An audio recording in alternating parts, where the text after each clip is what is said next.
Hurdle 5. Not anticipating the inevitable setback. Confidence comes from a place of knowing there will be challenges, difficulties, mistakes, and some losses, as well as gains.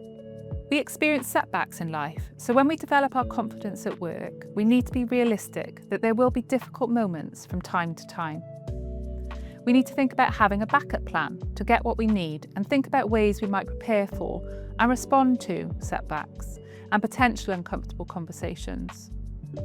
For a practical example of this hurdle, let's hear from former CEO of Bravissimo, Leanne Cahill, on how she handled some of the unforeseen challenges that came with her first ever job.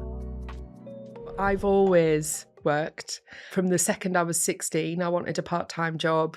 I wanted to save up and buy a car. So I went out and I got myself a job at the local McDonald's in the high street. So customer facing, actually a very practical and physical job.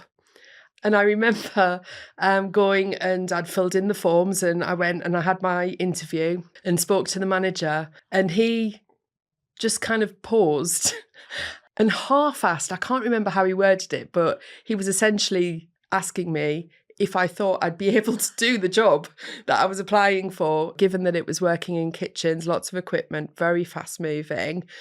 And I actually hadn't thought about that, which seems incredible and a bit ridiculous, but that had not occurred to me, that there might be things that I actually might struggle with, because I'd always had this attitude of I might do things differently, but I'll always be able to do them. And it was quite an interesting experience because I immediately said, of course I'll be able to do it.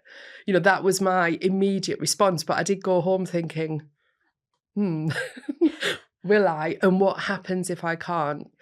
So I did start work, and, you know, right at the beginning, that time when you're just navigating, being in a workplace, working for people, meeting new people.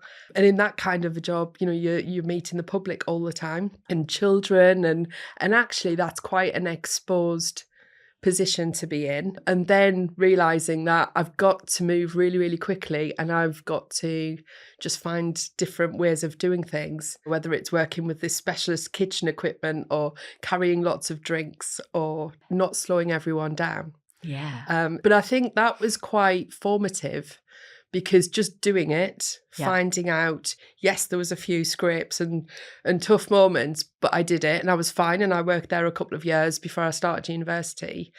It just builds a little bit of, actually, that was quite hard, but I did it. And I got through that time and I enjoyed it.